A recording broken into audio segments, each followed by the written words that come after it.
Welcome, ladies and gentlemen, to today's live edition of the Tom Donahue Reports. I'm your guest host, Popeye from FederalJack.com and Down the Rabbit Hole Radio here on the Orion Talk Radio Network.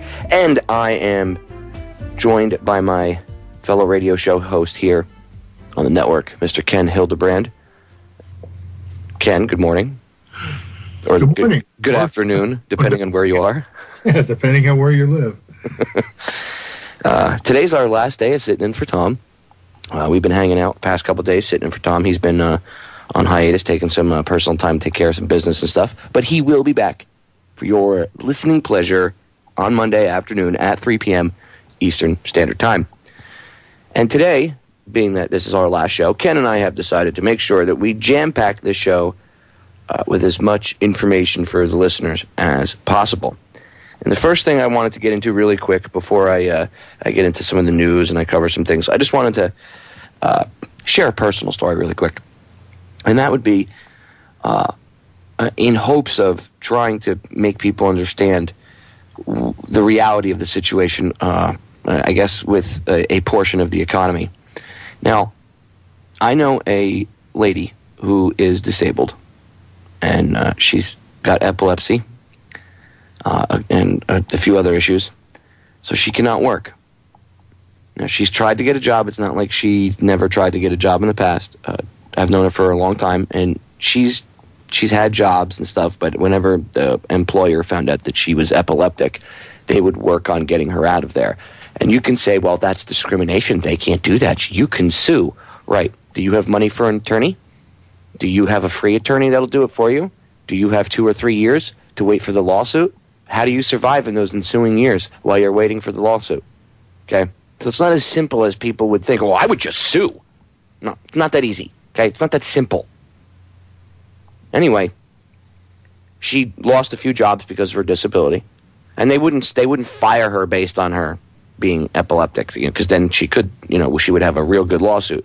So what they do is they change their position, they move her around, blah, blah, blah, blah. Anyway, she doesn't really have an income, and it's hard for her to get, she was denied literally disability by the state of Florida down here because they told her she had an insufficient work history because she was born outside of the country. She was born inside the country, I should say. She is a citizen, but she grew up out on an island for a little while and then came back. And she's had jobs, but none of the jobs, I guess, paid according to. This is what they said. They sent her in a letter. She brought the letter over to see me, she came over to see me and brought the letter with her, I should say. And I looked at it, and it says that she has an insufficient work history, so they wouldn't give her disability. Well, I don't remember if it was Bush when he was going out or Obama when he came in, but one of them changed the law for Medicare, Medicaid, and stuff like that. And if you're ineligible for, she had. I think it's down here. It's Medicaid. I think it is. It's for if you don't have if you're really poor and you can't afford anything and you have to go to a doctor. It's help to go see the doctor, and because she didn't qualify for this disability with the state, according to them, and not because she wasn't disabled. Even the doctors that she went to, for the doctors that the state sent her to, said, "Oh, you're disabled. You can't work." But they denied her monetary compensation based on the fact that they said she had an insufficient work history. I'm not kidding. I have the paperwork. And I copied it so I could, keep it. And I gave her back everything she needed. I just wanted to have that in case, she needs a backup. So I kept it safe. Anyway, long story short, she applied for food stamps because she doesn't have any money. And when they give her food stamps, they give her like $200 a month to live on, which I don't know if you noticed, but with the price of food lately, that's $200 will go in a weekly shopping trip now because of the price of everything, especially since the price of corn just went up 27% in July. So she barely has any food to eat. She's a good friend of my wife's and I, so we, if we have any, we're broke too. We live off a very meager, tiny income, but we. I share. I can't let a friend of mine starve. And I had to bring this up today because she calls, the Department of Children and Families down here, which is who you have to go through to get your food stamps. She goes through all this crap. And It's constantly waiting. Every 6 months, they make you reapply for the food stamps here. I don't know how it is elsewhere, but every 6 months, you have to reapply. And when it comes time for you to reapply, the reapplication process takes so long that usually, if you have food stamps, they run out by the time, and it takes 2 or 3 months without having any food stamps, but until they kick in again. That's just the way this bureaucracy works. They say it's efficient. Yeah, okay. Anyway, she called up, she right before I came on Tom's show today, I was on the phone with her, and she was crying. And she was really upset because she called up Children and Families this morning because they've been jerking her chain for 2 months since she reapplied. 6 months, she reapplied for the food stamps. No letter, no nothing in the mail. She's called up multiple times. There's one phone number to call, and when she calls it, it's usually busy from the time that they open till the time they close. You have to constantly hit redial. It'll take her 4 or 5 hours to get through to a person, and when she finally gets through to somebody, they give her some runaround answers. Now, the last time, they make you do a phone interview and everything else. So she did this phone interview with the person, and apparently she said to the guy, "Do I need to send you any information or anything else, any evidence to back up my claim?" "No, you're good. If they need anything from you, they'll send you a letter." Well, she waits. No letter. He says, "You'll get the letter by," I think it was June 30th. No, June 30th came and went, no letter. And then, July 4th weekend and everything, so I guess she had to wait till that was over because nobody was around. She finally gets through somebody the following, 2 weeks later, and they tell her, "Oh, it's just processing, blah, blah, blah. We need you to send in this, a letter saying, because you said that, you said this, we need some evidence to support that." They really make you send in evidence to back up your claims and everything. So she says, "Well, the guy told me I didn't have to, but I'll send it in." So she sends it in. And then she gets word today that she was denied her food stamps. You know why? They said the letter, the evidence, got there too late. And she called up the lady on the phone today, and before she called me, and explained the situation to her, and the woman said, "Well, you never sent in your proof."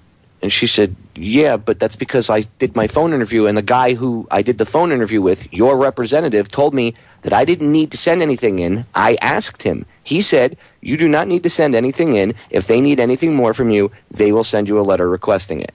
So she did what she was told according to these standards and their process, and they still effed her. So now she doesn't even have food stamps. It's been 2 months, well, a little over 2 months now with no food stamps.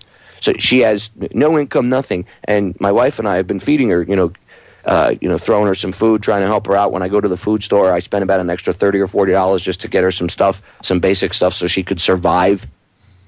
I mean, this is disgusting, Ken. So I wanted to bring this up today because it's near and dear to my heart.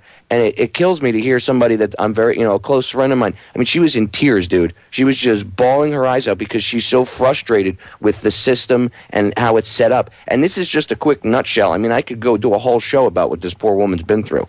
It's just, you yourself have had to deal with the system. It's set up to screw every single individual. It's not set up to help anyone. Well, it's set up basically to keep people from actually getting the benefits that they are entitled to or that they need. I have no problem with people getting their Social Security or their Medicare or Medicaid or food stamps, for that matter, if they are destitute where they do need it. But the system today seems to be deny as many people as possible and keep denying them and keep denying them and keep denying them. I'll tell you, when I applied for my veterans benefits, if it had not been for the American Legion, who had a representative there who was helping veterans, I never would have got it. And now that I'm going for Social Security disability, I'm 61, and I can't work.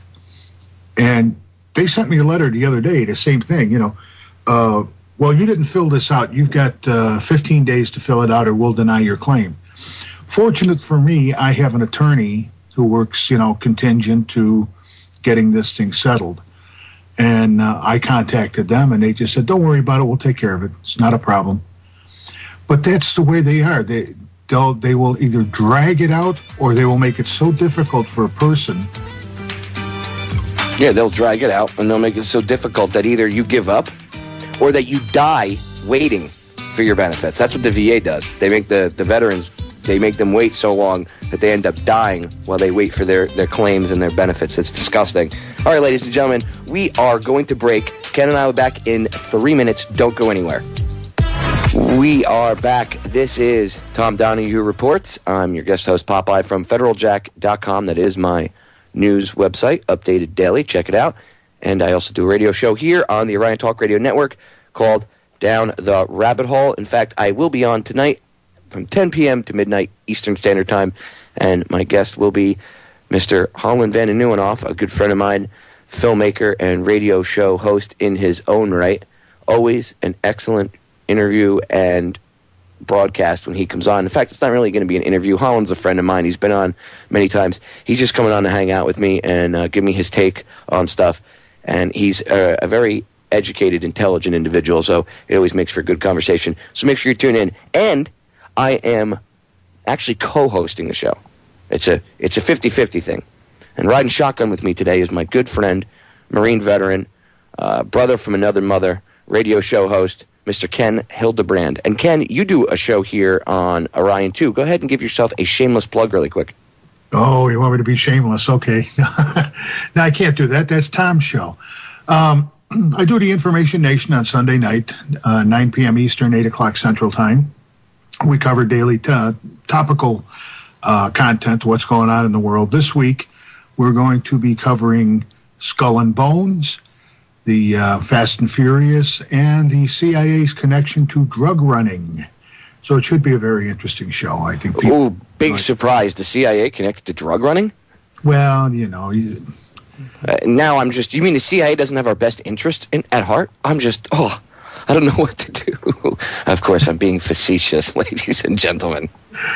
Yeah, we're going to, the thing is that, you know, it's funny. I saw a video yesterday, mainstream media, or lamestream, or the Ministry of Truth, as I like to call them, Fox News, they put out a video of Glorioski. All of a sudden, they know all about this drug running from the CIA.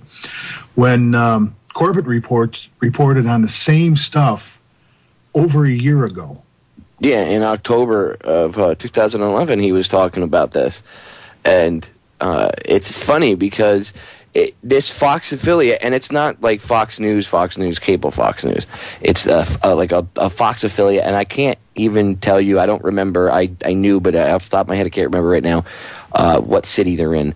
But it's a Fox affiliate, and this guy named Ben Swan. Now, this guy, I got to tell you, he makes the rest of the media look like a bunch of real putzes. He really does. He puts them to shame. Because this guy at least goes out there and does real story. He's got a little segment called Reality Check.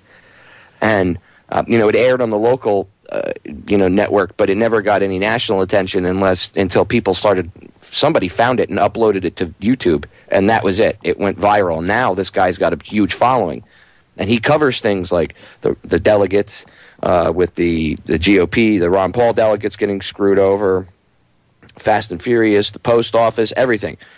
And it's interesting that they brought this up. And when we played the clip, when we were listening to it last night, Ken, you said, wow, I heard Corbett were talking about this. And you went back and found the clip. And it was like they literally they must have found James's information and researched it. Because obviously it's not just the truth is there. But you could see that like what he was talking about is exactly what Ben was talking about. In fact, I queued the clip up. And I'll play some of the audio from it.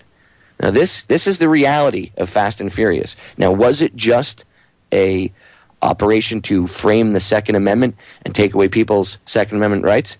That could be a secondary part to it. That actually might even be a red herring, to be honest with you. That might actually be a red herring. And if you don't know what a red herring is, it's a logical fallacy. It's leading you down a fake path. Giving you information that might seem real and tantalizing, and it leads you down to a dead-end path. It's to distract you and take you off of the main trail. The term comes from back in the day, fox hunters used to teach their dogs to chase foxes, and they would release a fox, and then they would release the dogs to chase it. And in between the fox being released and the dogs being released, another hunter would let the fox run, and when the fox ran past him, he would take a bunch of red herring, stinky red herring fish that were tied up to a line and drag it across the fox's trail. The purpose was so that the hunting dogs would come across the smell of the red herring and get drawn onto the red herring. They wanted to teach the dogs not to be distracted. Now, if the dog was trained properly, it would come across the red herring path and keep going. If it wasn't, it would get distracted and go follow the path of the red herring, and then you'd have to retrain the dog and keep training it to not, to get it to focus on the fox and not on the quote-unquote red herring. So that's where the term and the logical fallacy come from. The logical fallacy's been there, but that's where the term red herring comes from, I should say. So, was Fast and Furious a red herring? Was there more to it? The possibilities are there. They really are. Now, I want to play this clip, but it's like 5 minutes, and we have less than that going into break. So what I'll do on the other side of the segment when we come back, as soon as we come back in from break, I'll let the bumper music play, and once the bumper music starts to pot down a little bit, I will play the clip. We'll just get right into it, and I'll let it play. But it's amazing. Like Ken said, if you go back and you look at... Ken, what was the date of that report? It was October of 2011, but I don't remember the date. Oh, geez. It was, you know what, if you go back, I'm sure if they go to Corbett Report, what is it, CorbettReport.com is his website. You just go to... This one was on Boiling Frogs, but which is... Sibel Edmonds, yeah. If you go to Sibel Edmonds' website, boilingfrogspost.com, and just look up, just go back to October of 2011, or just type, I'm sure there's a search option up at the top, and just look up Fast and Furious. And if you don't know who Sibel Edmonds is, ladies and gentlemen, you need to research her, too. They gagged her because she was an interpreter working for the government, and she found out some interesting things. Like bin Laden was on the payroll up into and including the day of 9/11, 2001. What? What did you say, Popeye? Bin Laden was on the payroll? Well, why would they do that? Because they need a boogeyman. They need you to be afraid of somebody out there. They need you to be running around scared so that they can control you. It's all about the fear. And now that it's not Arabs anymore, you notice they've backed off, Arabs or Muslims being the terrorists. They're still possible terrorists. But now the real problem, in fact, CNN said this the other day, good old Wolf Zionist Blitzer, he said that, and I'm sure they had some, I can't remember if they had what talking head it was on, that they had on, but they had some idiot on, and they were all pontificating about how now right-wing extremism and skinheads and stuff like that could be and probably are a bigger threat to national security now than Muslim terrorists. So there you go. Everything that was put out in the past couple years about homegrown terrorism and veterans being terrorists, returning vets from the war being terrorists, guys, from 20 years ago could be terrorists, they're all bad, you're fine as long as you're active duty and killing people in the name of the empire. But as soon as you retire from the ranks of the stormtroopers, you're now one of the rebels. And they will send the active duty stormtroopers to come get you. That's what they're framing a lot of this with. You can see it. Ken, you have right-wing ideology. You think the Constitution is the law of the land? You're an extremist. You took an oath to... Right? You're an extremist, and you took an oath to protect it, so I guess you're horrible. There's the bumper music. We can continue this after the... the bumper Nazi is coming in. So yes. We have to wait until the other side of the break, ladies and gentlemen. Ken and I will be right back. Don't go anywhere. You're listening to Tom Donahue Reports. When we get back, as I said, when we come right back in from break, I'm going to play this clip about Operation Fast and Furious and whether it was just for the Second Amendment or if there's something even deeper and darker. And of course there is. It's connected to the CIA and the drug trade. Well, the ATF gun runner and Fast and Furious operations, which spanned both the Bush and the Obama administrations, are two of the most stunning government operations to have come unraveled in years. Tonight, new and stunning accusations about Fast and Furious and why one high-ranking drug cartel official says Americans have it all wrong. Ben has the reality check you won't see anywhere else.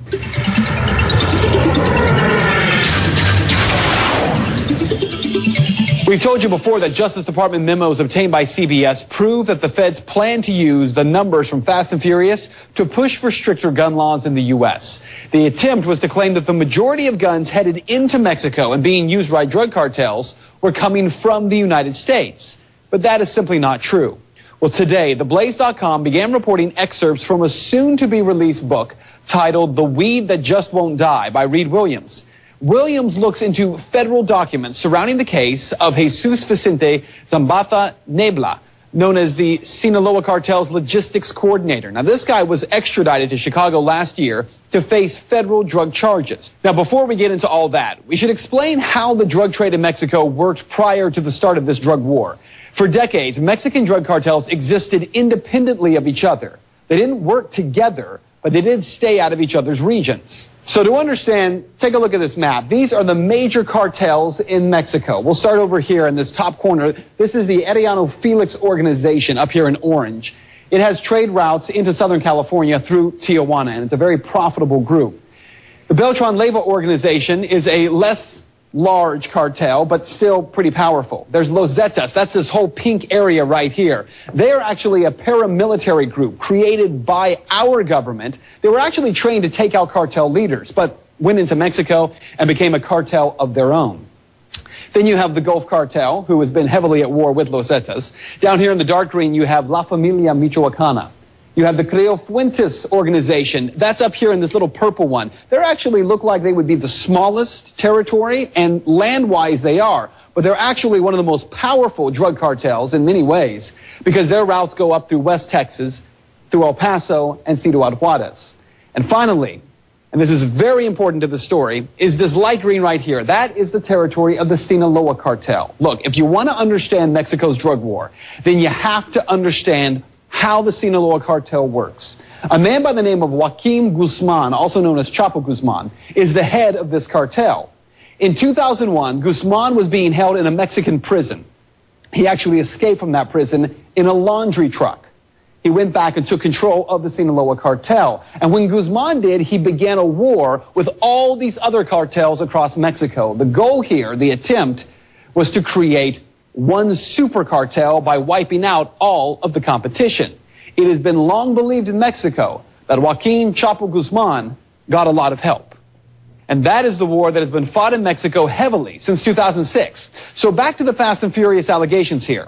The man making those claims, again, Zambada Nebla, is a close associate of Chapo Guzman and the Sinaloa cartel's logistics coordinator. Zambada Nebla claims that under a divide-and-conquer strategy, the U.S. helped finance and arm the Sinaloa cartel through Operation Fast and Furious in exchange for information that allowed the DEA, U.S. Immigration and Customs Enforcement, ICE, and other federal agencies to take down rival drug cartels. The Sinaloa cartel was allegedly permitted to traffic massive amounts of drugs across the U.S. from 2004 to 2009. During both Fast and Furious and the Bush-era gun-running operations, as long as the intel kept coming. And there is more. Based on the alleged agreement, the Sinaloa cartel, under the leadership of the defendant's father, Ismael Zambada Nebla, and Chapo Guzman, were given carte blanche to continue smuggling tons of illicit drugs into Chicago and the rest of the United States. They were also protected by the United States government from arrest and prosecution in return for providing information against rival cartels, which helped Mexican and United States authorities capture or kill thousands of rival cartel members. States in Motion filed for discovery in United States District Court by Zambada Nebla's attorney in July of 2011. So what you need to know is that members of Congress from both parties should now say, look, let's demand to see everything, every single file connected to Fast and Furious and Operation Gunrunner. That means Republicans should not be focused only on the years when the Obama administration had control. Rather, go back to the beginning during the Bush administration.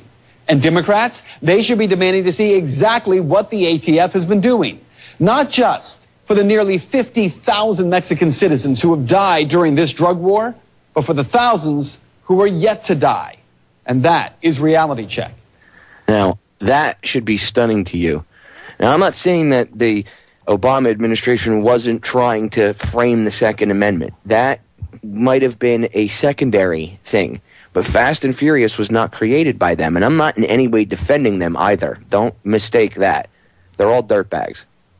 Both sides of the supposed fence. There is no fence. It's imaginary. They're all on the same team. You know, if he's doing the same exact thing that Bush was doing and actually ramping it up, then obviously you could see the agenda is the same. Doesn't matter which puppet is in there. So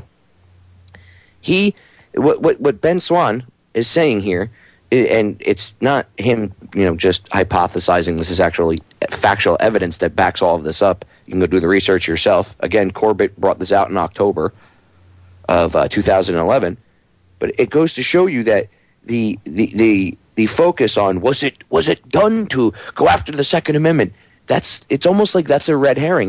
That probably was real. More than likely, the evidence shows that they were going to use that as an excuse. So, okay, fine. But it's like a secondary thing. Again, it's almost like focusing on a symptom of the problem, Ken, rather than the problem. And the problem is the illegal drug trade and the CIA and the other government agencies that are involved in it.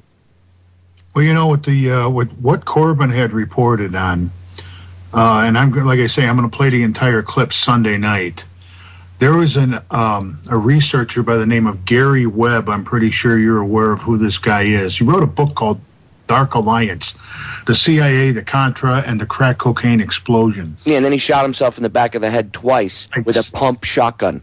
And they called it a suicide. Because when you shoot yourself in the head with a shotgun the first time, you have enough, capacity and motor skills left to slide the action back, load another round up in there, and then put it back against the back of your head, Ken. When was the last time? Was this guy Mr. Fantastic from the Fantastic Four?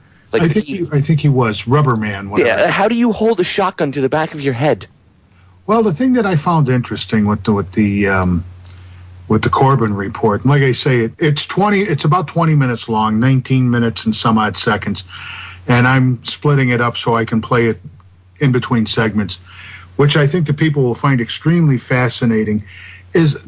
All of this was reported back in 2011 and before, because Gary Webb, he's taken it back all the way to Iran-Contra.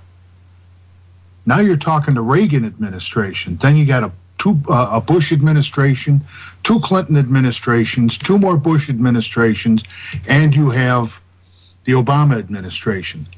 And all this dovetails if you follow the back end stuff, like Gary Webb was, the drug connections.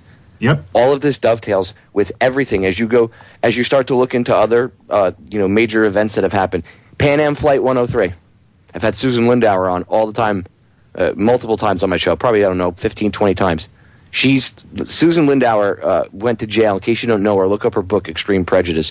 She was put in jail by the Bush administration in a military prison and locked up as a terrorist and enemy agent of Iraq or whatever, because she was trying to stop the war, because she said that there was no weapons of mass destruction, because she had been a CIA asset working behind the scenes to make friends with Iraq throughout all this. So, and she exposed the pre-knowledge of 9/11 and everything else, and they locked her up in the clink and threw away the key. And I suggest you go check out Susan and all the stuff that she's got, she's exposed and stuff. But in her book, Extreme Prejudice, she talks about the Pan Am Flight 103 in Lockerbie, and what you come to find out that it wasn't Gaddafi and Libyan terrorists that blew it up. They used, if I remember correctly, Syrians to get the bomb on board the airplane, but they was the CIA. It was this rogue element of the CIA that they had infiltrated this terrorist organization to try to take them down, and they were dealing drugs and stuff in the back end, and they ended up making so much money they didn't want to stop. So it all dovetails. It's all this drug trade. All these things happen, and they give you 18 million excuses, but it's all about the illegal drug trade because they need the money, Ken, so they could do their little black operations all around the world. Ladies and gentlemen, break coming up. Ken and I will be right back. Don't go anywhere. Welcome back, ladies and gentlemen. This is Tom Donahue Reports. I'm your guest host, Popeye from FederalJack.com and Down the Rabbit Hole Radio, hanging out with my good friend, fellow veteran, radio show host himself, Ken Hildebrand. And Ken, I really think that this is something that people need to pay attention. This whole drug trade because a lot of times it's people think that an event will happen. Okay, I don't believe the government's official story, but I think it's for money, or I think it's for this or that. But there's always the drug end of it, the illegal black market drug trade that our government is obviously involved in. I mean, you meet average Joes on the street and you're like, hey, man, you get into a conversation about drugs and they'll say something like, well, if the CIA wasn't importing all the drugs. I mean, it's almost commonplace that the average person even realizes that the CIA smuggles drugs in, but nothing is done about it. It's almost like, what are you going to do? It's the CIA. Well, we closed them down. Well, that's the problem with the American people right now. They're so used to buying the stories from the mainstream media. The propaganda? Yeah, from the government. The people have to remember, no matter who the person is or what the agency is or anything else, you've got certain people in there that are just plain in there to make the bucks for themselves or to better their position where they're at. You see it in private enterprise, too. You see it in large corporations. You've got guys in there that'll just tear you apart for no reason at all other than their own personal gain. I'm not saying the entire CIA is this way. I'm not saying that the entire government is this way. We've got some good people who are really trying to do some good things. But you have certain individuals in the government that are going to push this kind of stuff, and they're going to keep it secret. The problem is right now, it apparently from what we're seeing in the investigations that are being done, this is going all the way to the top level of government. This isn't some little two-bit guy sitting behind a desk. And we're talking some heavy hitters in the federal government. Oh, it goes all the way up the food chain, dude. And obviously, you see, people have to understand what Iran-Contra was.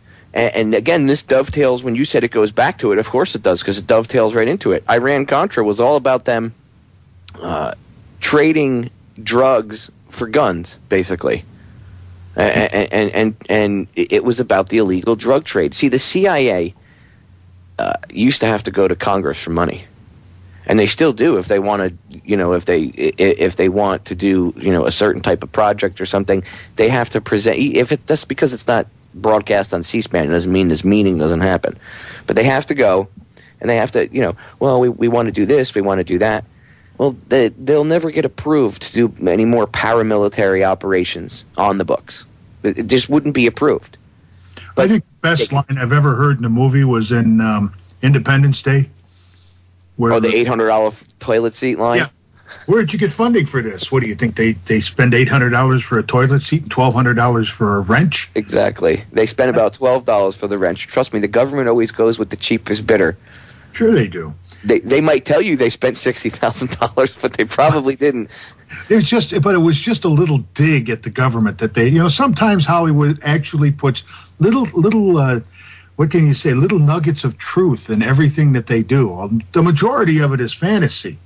But that's just like when he said there is no such thing as Area 51, and the Secretary of Defense looks at him and goes, Mr. President, that's not entirely accurate. And he's like, what? Plausible deniability. I love that line. Plausible deniability. They always give this fantastic, just like, we didn't think you needed to know, so sit down and shut up. But it's these little nuggets of truth that are in everything that they do. It's the same thing with the election right now. You look at it, and they're blasting Romney, and they're blasting back. They're not telling us anything that we either don't already know or we really don't care. We want to know about what they're going to do to solve the problems, which they're not going to do anyhow. There's always a little nugget of truth. The entire commercial may be everybody's going, oh, come on. But somewhere in there might be a little bitty nugget of truth so they can get away with it. And they know it. Well, have you ever heard the expression, the best place to hide, what is it? Yeah, the best place to hide a lie is between two truths. The best place to hide is in the open, too. Oh, that's another thing, but the best, but if you want to hide, you should hide right out in the open, because that's the last place anyone's going to bother to even look for you. So if you do something right in people's faces, a lot of times people, it's like they don't want to admit that this stuff is going on. So they'd rather, again, Dancing with the Stars, all the distractions, all of it. It's all a distraction. And it's interesting that you brought up the race, Ken. Did you hear about what's going on with the GOP and what they're doing to the Ron Paul delegates from Maine? I heard a little blurb about that, but I was a little bit more interested in getting this thing set up for Sunday night. But what exactly was that all about? Oh, here, hold on. I'll bring Mr. Ben Swan back on because, again, you know, Ben Swan, the only person I've seen on the mainstream media talking anything about the reality of the situation. Check this out. A month before the Republican National Convention, the Republican National Committee continues to stir up controversy by attempting to strip Republican delegates of their credentials. Why would the RNC do that? How could it possibly benefit the party? Ben has the reality check you won't see anywhere else.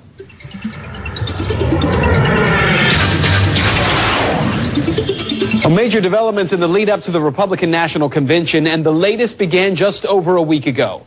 In the state of Maine, as we've told you, 21 of the 24 at-large delegates elected to represent the state's Republican Party do not support Governor Mitt Romney. They are Liberty delegates who support Congressman Ron Paul. Well, just over a week ago, 20 of those 21 Liberty delegates, plus another 20 alternates, everyone except for the governor of Maine, Paul LePage, received notice that the RNC has been asked to not seat their entire delegation. Now, the official notice came in a manila envelope, each one mailed to each one of those delegates. But according to the postmark on the envelope, the notice didn't come from someone in Maine. Rather, it came from a 02109 zip code. It's one in Boston, the same zip code where the official Romney for President headquarters are located. Matt McDonald is one of those Maine delegates. There's a gentleman by the name of Peter Chinchette and a lady named Jan Staples, who is the National Committee woman from the state of Maine to the Republican Party. They're saying that the rules at the convention of the Republicans of Maine back in May were broken. The credentials were not there. There was illegal votes. And so they're petitioning the RNC that we not be seated. Oh, but it gets better. This past weekend, those Liberty delegates received an offer of compromise from the RNC with 5 criteria. 1, a majority of the delegates sign a statement agreeing that if Ron Paul is not on the ballot, they will vote at the convention for Mitt Romney. 2, instead of Brent Tweed, Charlie Webster, or Paul LePage would serve as the spokesperson for the delegation and announce the votes cast for president. That spokesperson, by the way, would also handle all media on behalf of the Maine delegation. 3, there is nothing negative said about Mitt Romney or positive said about President Obama, especially to the media. 4, the delegation will be admitted to the convention and to all committee assignments without barrier. And 5, the contest brought by Jan Staples and Peter Chinchette will be withdrawn. Well, today the Maine delegation responded saying no deal to that so-called compromise. But there is another question here. Why would the Romney campaign, who seems to be having a very tough time finding their footing against President Obama, waste energy and resources fighting with a small number of Republican delegates? Well, that's what you need to know. The 5-state rule. Under the RNC rules, in order for a candidate's name to go into nomination at the convention, they must have the support of a plurality of delegates from 5 states. Now, not win 5 states in the primary, but have support from a plurality of delegates. Congressman Paul has the plurality in Minnesota, Iowa, Nevada, Virginia, Maine, Oregon, and Louisiana, 7 states. Already the GOP in Louisiana are replacing delegates who are Paul supporters with Romney supporters. The same thing happened in Oregon, trying to knock those 7 states down to just 5. Remove the delegates from one of the 5 remaining states, like Maine, and the only name that can go into nomination at the Republican National Convention is Governor Romney. At this point, it's not about winning the nomination. It seems to be about the appearance of things, the appearance of unity, the appearance that Romney has the full support of conservatives, and yet he does not. That explains why, in the Maine compromise, delegates are asked not to speak to the media, to say nothing negative about Governor Romney and nothing positive about President Obama. It appears as though in order to create the appearance of a unified party, the RNC wants to not just bind delegates' votes, they're also attempting to bind their freedom of speech as well. And that is Reality Check. Isn't that interesting? You know what I find is really interesting when you look at that, and this is what's going on in politics today. Back in 2000 and what in the heck was it? 2000, the last presidential election. All of the servicemen serving overseas were not sent absentee ballots by the state of Illinois. They were told to send them, and then they said, well, it's too late to get them there. So we have a number of our own citizens who are not allowed to vote. And this isn't the only state that it happened in. Our elections are they are slowly but surely starting to take it away from people. And now they're doing it to Ron Paul with this here. I mean, I don't expect Ron Paul to get the nomination. But you know what? He would. He would by the GOP's own rules. See, the Paul campaign and the Paul, I guess his followers, whatever, his delegates, they're all playing the game exactly by the GOP's rules and winning, and it's pissing the GOP off. So now the GOP is going and actually subverting all of its own rules, breaking laws. But that's okay, right? I mean, it's okay because we have to get Romney in there. Only Romney can beat Obama. Lie. Epic fail. All right, ladies and gentlemen, first hour over. Hour number 2 coming up. Don't go anywhere. More with Ken and myself when we get back here on the Tom Donahue Reports. Welcome back, ladies and gentlemen, to hour number 2 of Tom Donahue Reports. Today is Friday, August 10th, 2012, and it is the final day that myself and Ken are sitting in for Tom. He will be back with bells on come Monday afternoon, 3 p.m. Eastern Standard Time for your listening pleasure. So do not fear. He just took a few days off. He did not leave. He did not go anywhere. So he will be back Monday. We promise. Tom promises. He has told me he will be here without a doubt. So have no fear. All right, ladies and gentlemen. Hour number 2, and I want to discuss something that Ken and I were talking about during the break. I find it interesting, and I'm going to end up playing another clip for you because it's like dominoes. They dovetail one into the other. And it's about the post office. Now, you've heard a lot of talk, and you'll even hear radio show hosts, many of them, from a broad spectrum, all different areas, say that the post office is defunct, needs to get closed down, no good. It's a government agency, we need to get rid of it.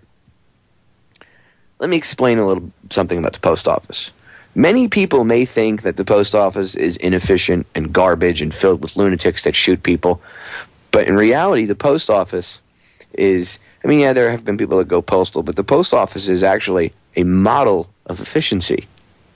It gets crapped on a lot because when you go to the post office itself, a physical location, you have to deal with people that are cranky or pissed off, or maybe that there's only 2 people at the post office, so if it's in a big city you got to wait for 45 minutes, and it pisses people off, and maybe the person working at the counter is arrogant or in a mood or not a really awesome employee. But the behind the scenes way things run, the post office actually makes a lot of money. Well, Popeye, how could that be? I keep hearing that there's record losses every year. Well, that's because I think it was 2007 or 2006, something like that. You'll hear it in the clip I'm going to play in a few minutes. But Bush signed into law when he was the president a law that, and it's not just him, it's the Congress too that came up with this. He signed a law that says that they have to pre-fund future retirees' benefits by 75 years. That's insane. Nobody else, no other agency, no other company funds benefits for future retirees 75 years into the future. So people that aren't even born today, if you could retire at 65, okay, they're actually funding for people that are born at least 10 years in advance of now. And their retirement, that'll be 75, 80 years. Of course, the way things are going now, they'll just work you till you're dead, so there won't be a retirement. But that's the idea. So the post office pays billions with a B. Billions. Billions. That's a lot. Billion. I'll say it one more time to get that across. They pay billions of dollars a year into this fund.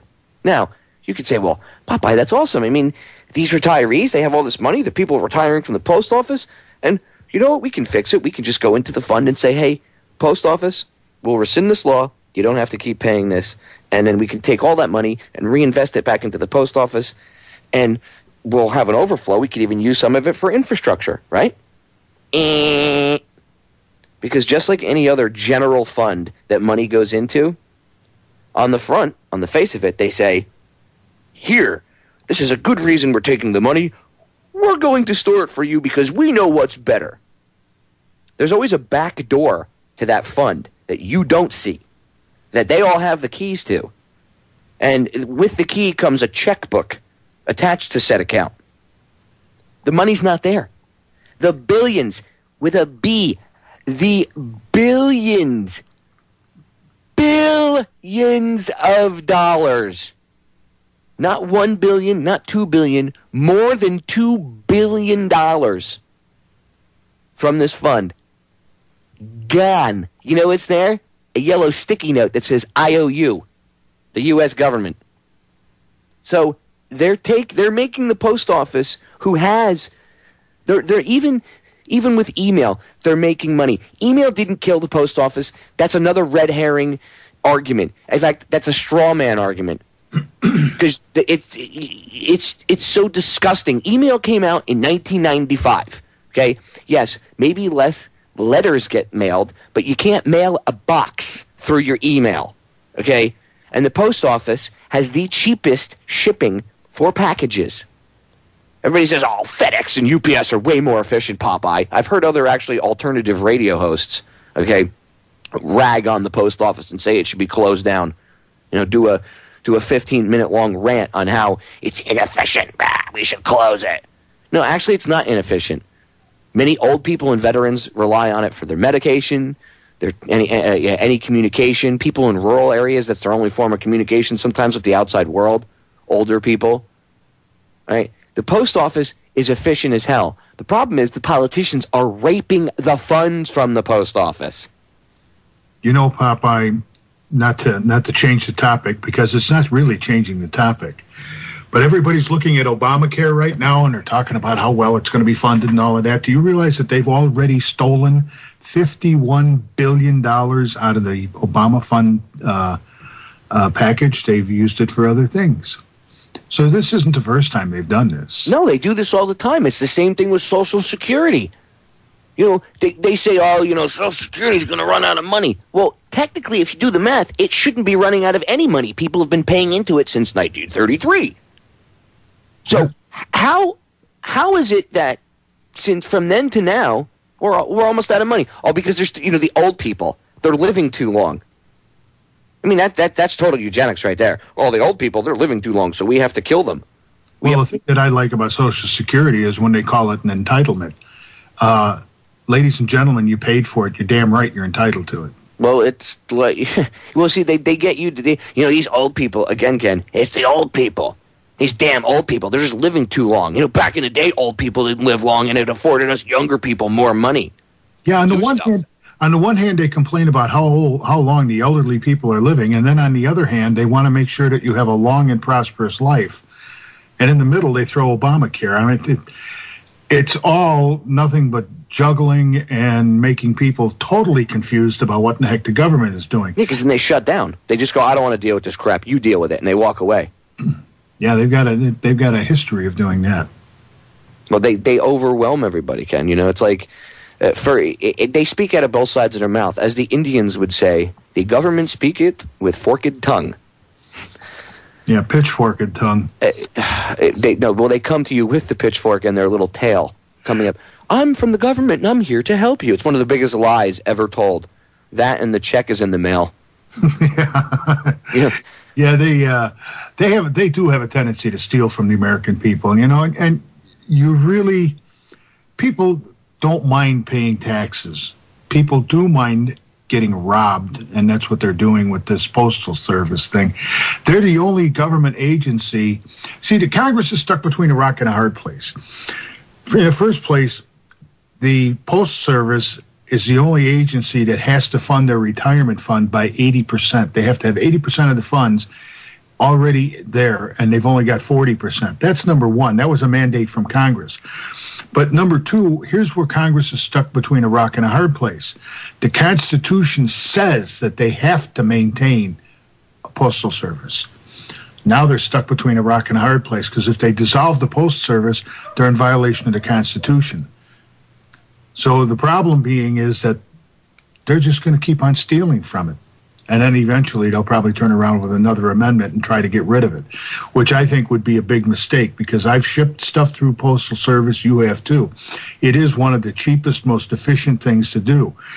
And stuff that I buy from people, they'll say, hey, pay, $26 and you can get it overnight.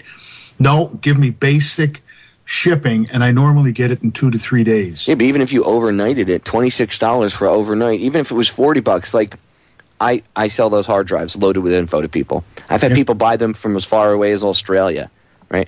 And it'll cost me $40 to $50 to mail it through the express mail to Australia with full insurance, tracking, and everything.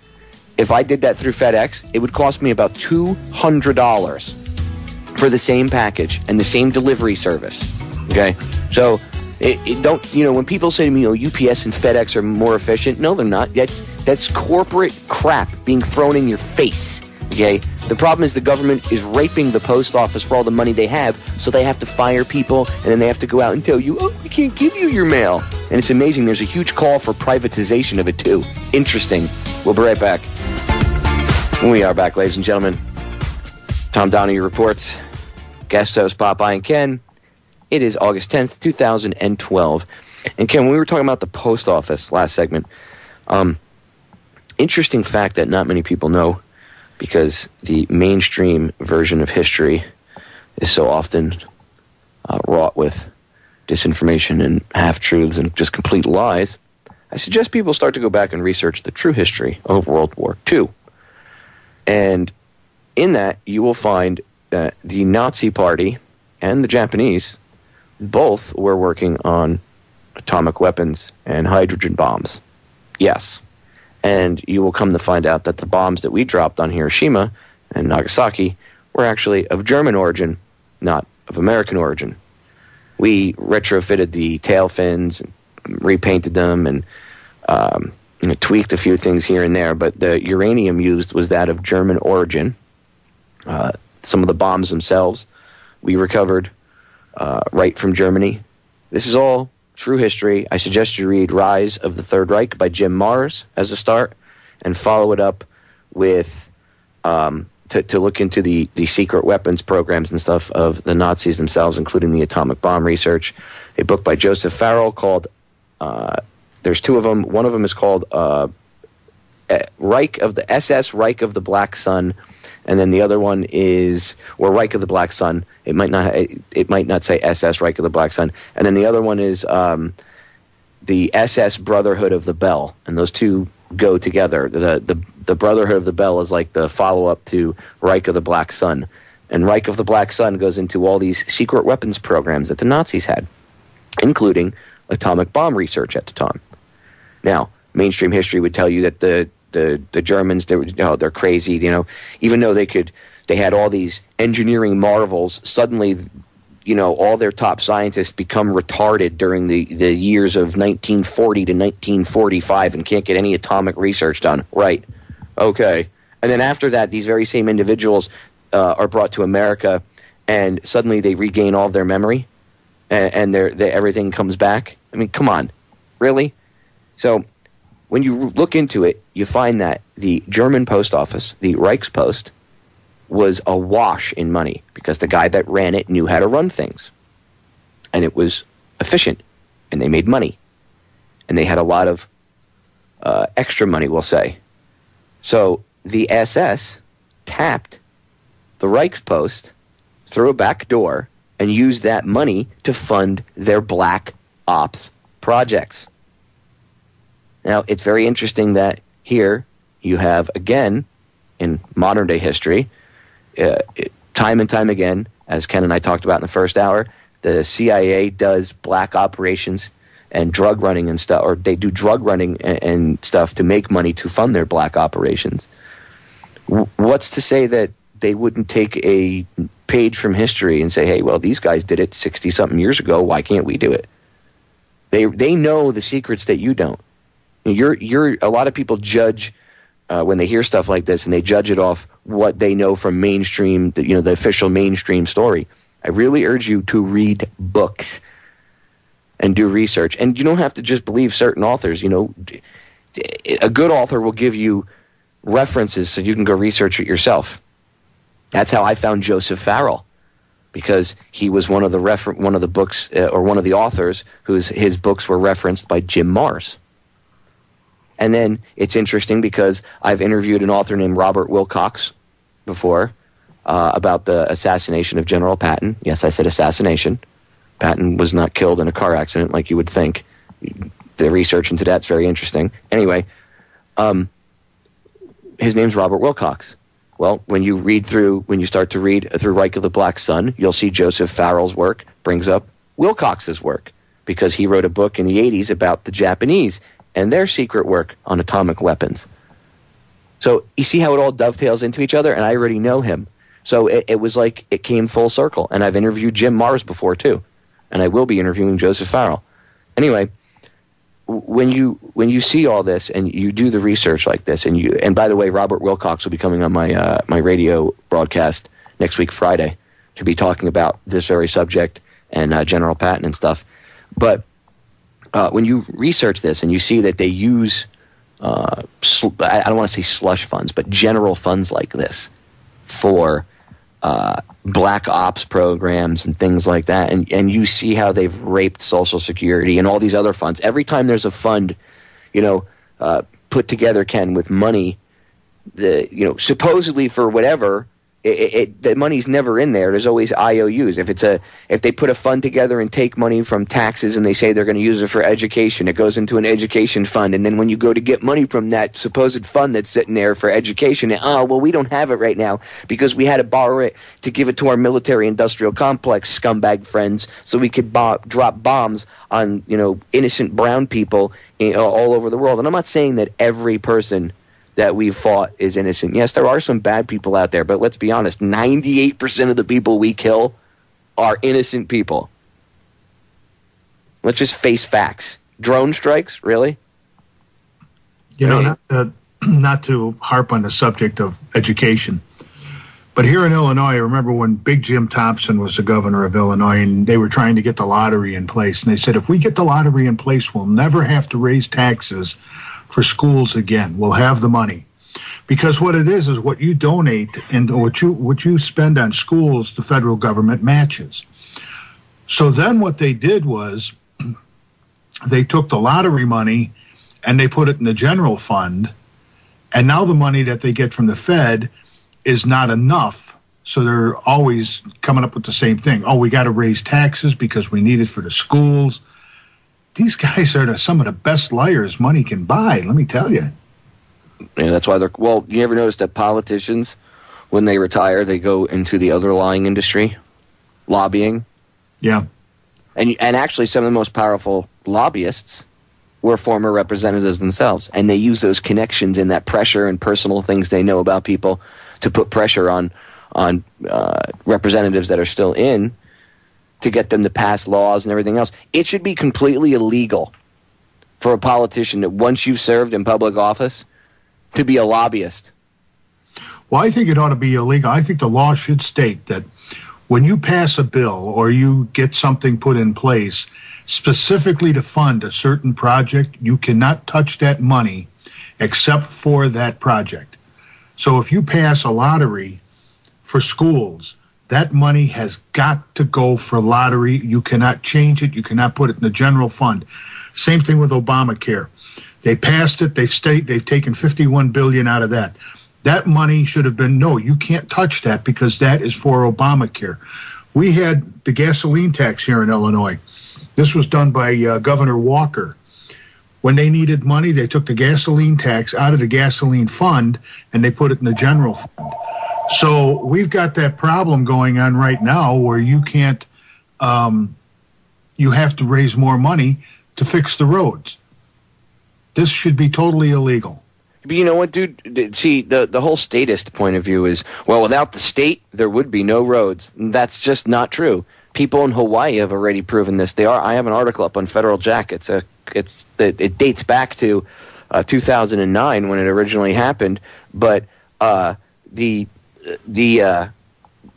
forget what city it was or wherever in Hawaii, but one of the islands they had a road problem, and one of their highways was out or whatever the deal was, and I don't remember if it washed out or whatever, but because the state wouldn't come in or the city wouldn't come in and fix it, or they didn't want to wait, they were giving them crap.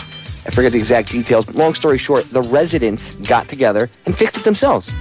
One guy brought in some equipment, one guy brought in some dirt, one guy did this, one guy did that, and within a week, they had all their road problems fixed without the state. So, see, proof that you don't need the state to fix your roads. We just need to look to ourselves, again, to be the solutions to the problems, because politicians are never the solution. We'll be right back. Thank you, Steve. An announcement today that the Postal Service is running out of cash and fast. In fact, the Postal Service says it could be completely out of cash by October. Tonight, a look at what is really wrong with the Postal Service and how it might be fixed. Ben has the reality check you won't see anywhere else.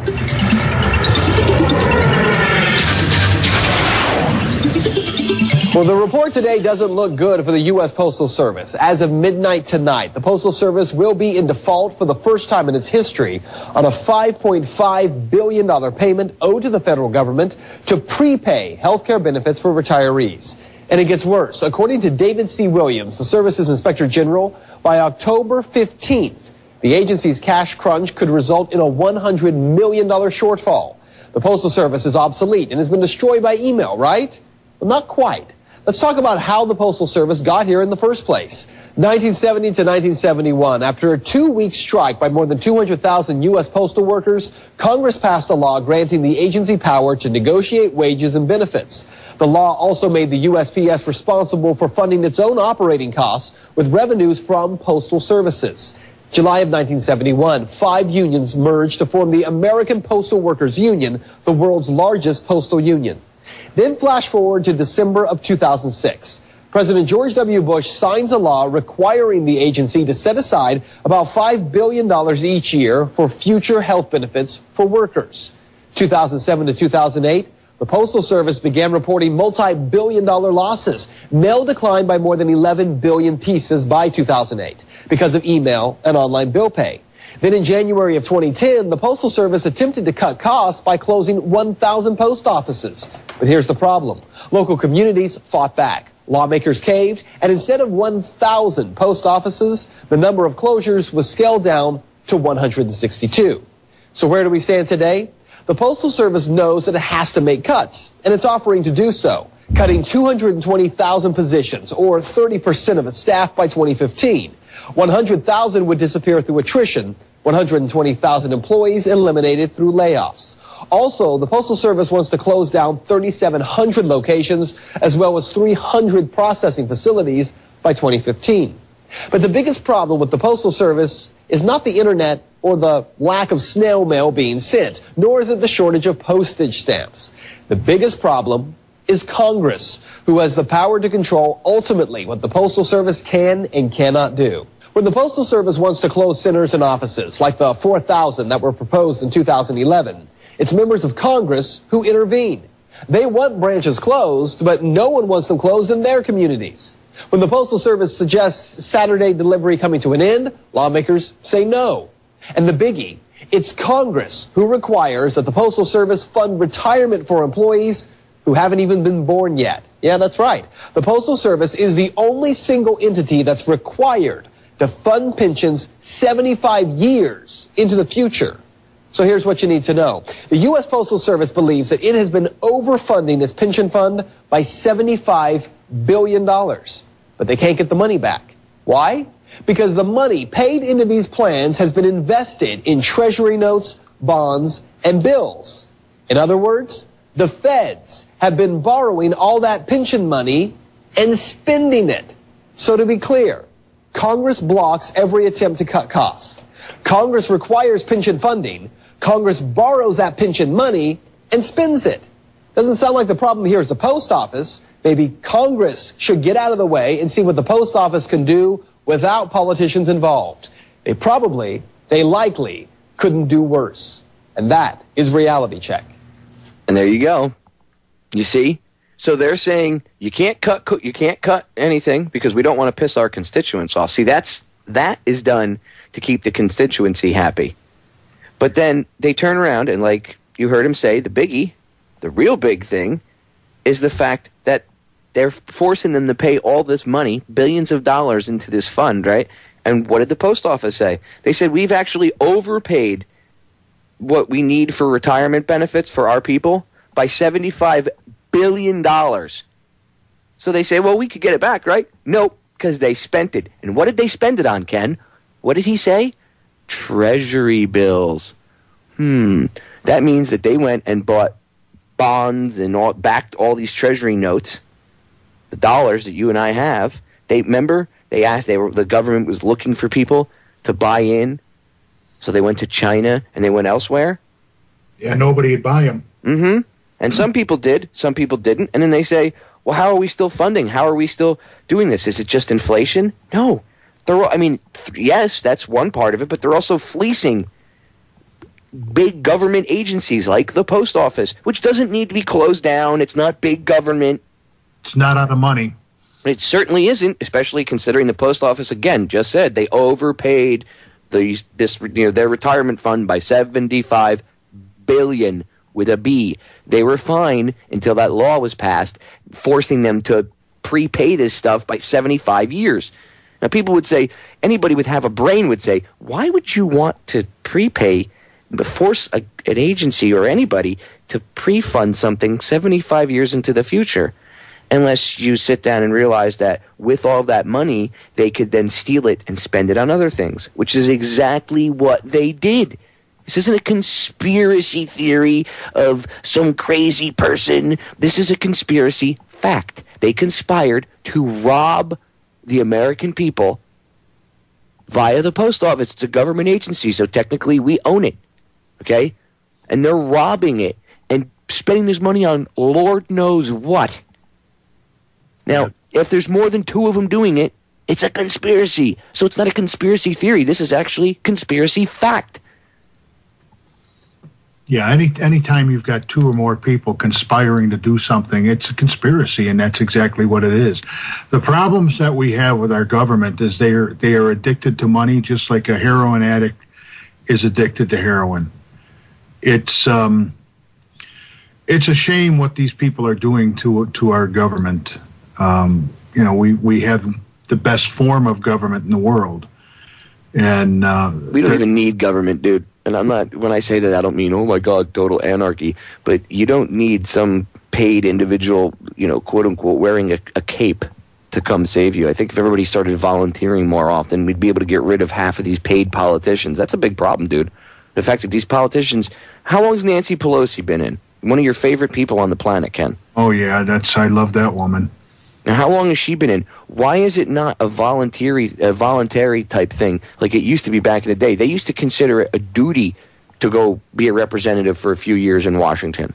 Yeah, a lot of people that have served in office, in political office, they went out, they served for 1 or 2 terms or 3 terms, and then they left, and they let somebody else go in there. And that's the way our government is supposed to be. And it annoys me, you've got a lot of people that scream and holler about term limits. And your term limit is your vote every 2 years or every 4 years or every 6 years. There's your term limit. It's already in place. But the same people that are screaming for term limits are the same ones that are putting the same people back in office election after election after election. And you see some of these people serving 30, 35, 40 years. They are career politicians because they've learned how to work the system, how to milk the system, and how to steal money from the post office, from Social Security, Medicare, Medicaid, Obamacare, whatever the heck it is. They have learned how to steal that money to do other things. And what they do is people say, well, my representative, he brings home the bacon. We needed these projects done, and our representative in Congress, he brought the money so we could get this project done. And all they're doing is stealing money from you. He didn't bring the money home. You sent the money to Washington. He stole it for you. Yeah, we shouldn't have given them the keys to the bank account to begin with, or the checkbook. The same thing with buying treasury bonds. I mean, you're buying stuff from the Federal Reserve, basically. So we're taking our money that they're giving us their money. We're taking it and giving it back to them so they can turn around and, give somebody interest on the money that they've invested in treasury. We're buying our own debt. Yeah. And then we're being convinced that it's actually money when in reality it's not. And the whole time these guys are just fleecing more and more money out of you. And at the same time printing more and more money. So then they're also stealing from you by devaluing the very currency that's in your pocket. Yeah. That's theft by deception right there. Yeah. But term limits, like I say, term limit is your vote. I agree with term limits, but I also agree that people need to, again, well, if there were term limits, no, if you morons would stop voting these idiots in over and over again, and some of the elections are bought, so I honestly, the whole system needs to be changed because it was never set up to begin with to be beneficial to us. It's always been set up to screw us. It's not broken. We just need to, we need to get rid of some of the things like the dirtbags in Congress. We'll be right back. We are back, ladies and gentlemen. Final segment of today's episode of Tom Donahue Reports.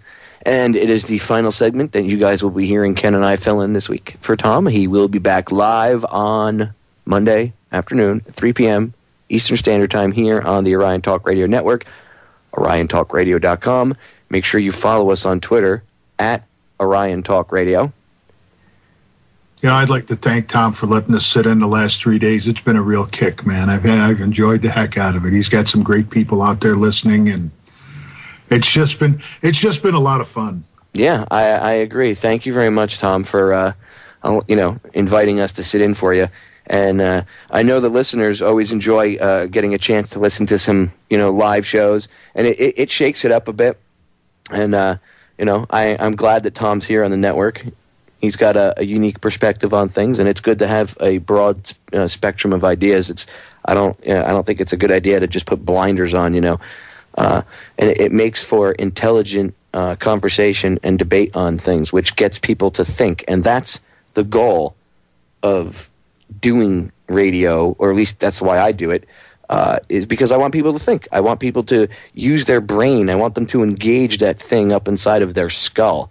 Unlike the powers that shouldn't be, who want you to just turn it off and let them tell you what to do, I want you to do quite the opposite. I don't want to tell you what to do. I'm not your leader. I'm not your boss.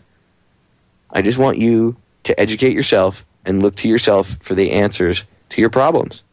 A lot of people out there, they look at our representatives like they're so smart, and the reality of it is, you're the ones that are smart.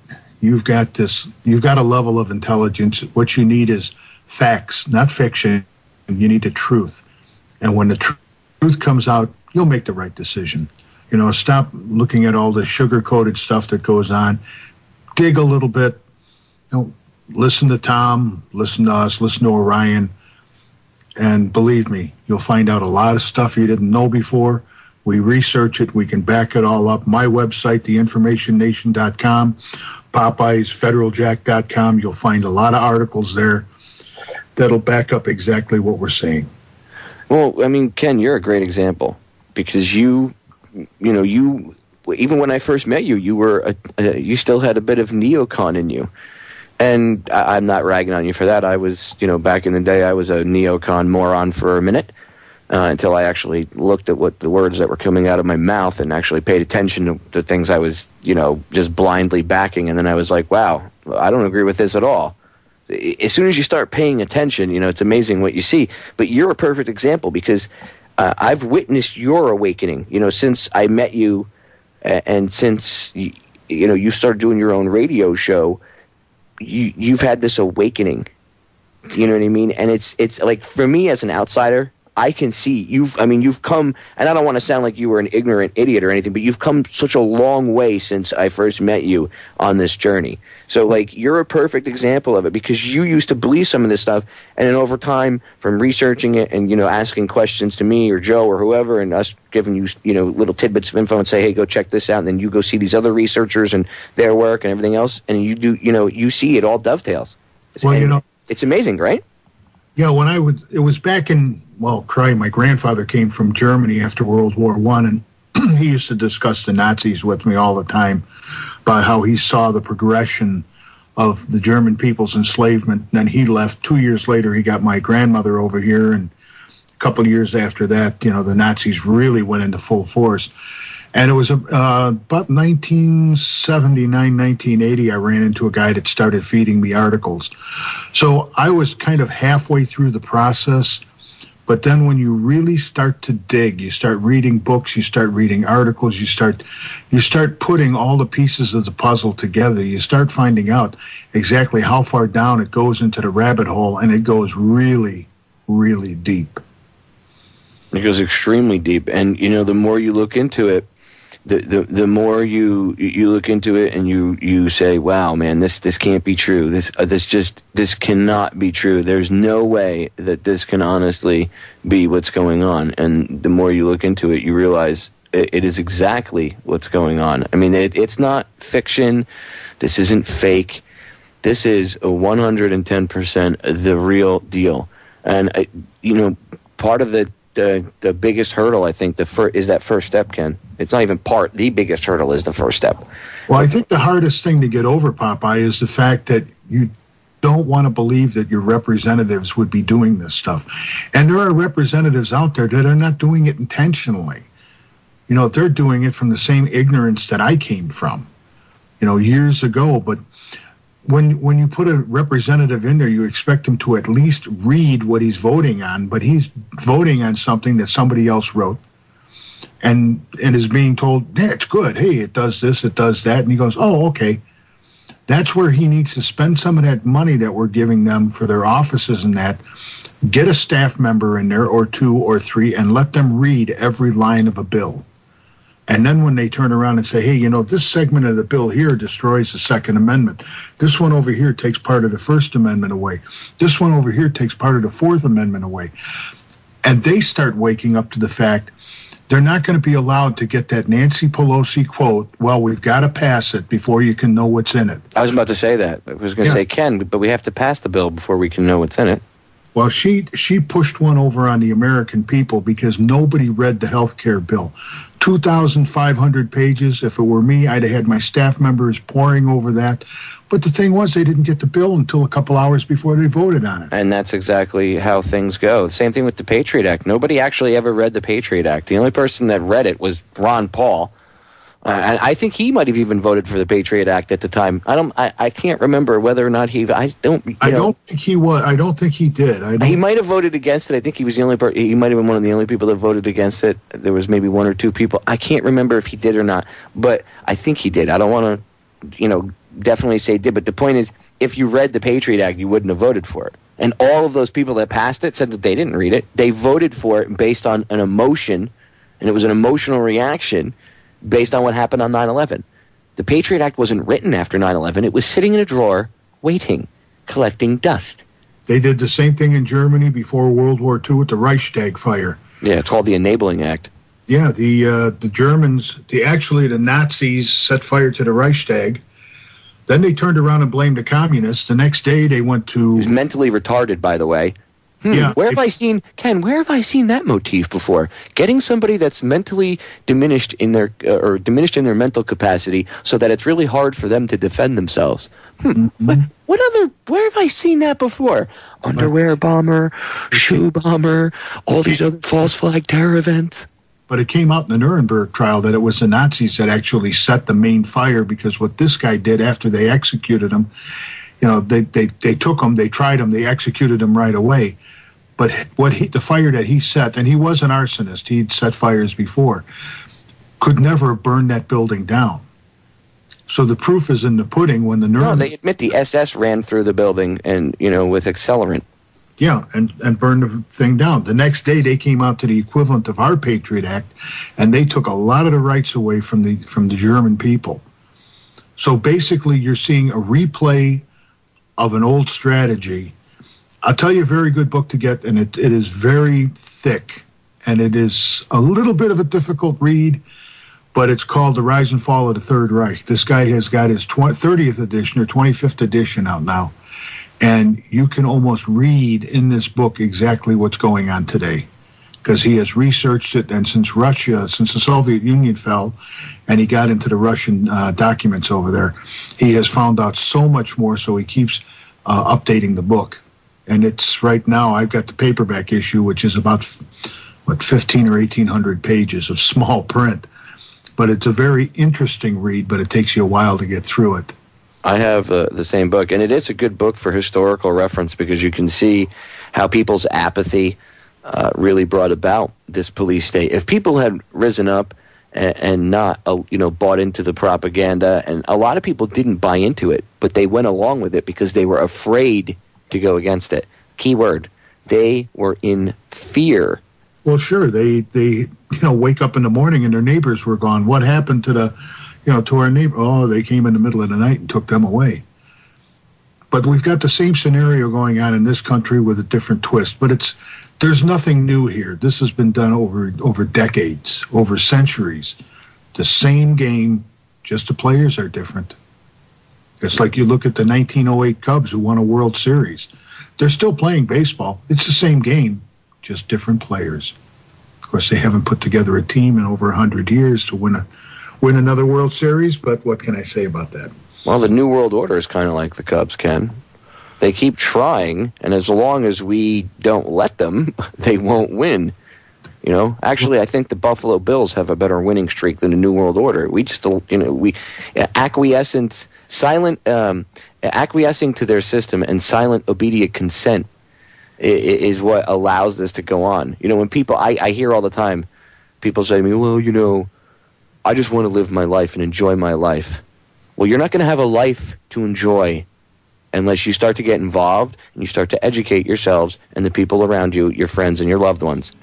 Because if they follow through with their sick, insane plans, whether you believe in it or not, the plans are real. And if they follow through with it, there won't be an enjoyable life left to live. So everybody needs to look to themselves for the solutions, not to an outside source, and that will be the start to solving these issues. Ladies and gentlemen, we're out of time. It's been an honor sitting in for Tom. Ken, thanks for sitting in with me, buddy. Hey, that's quite all right. Tom, thanks a lot, and you'll be back on Monday. Otherwise, we're going to come back and steal your show from you because we've had a good time. Yes. Ladies and gentlemen, we are out of here.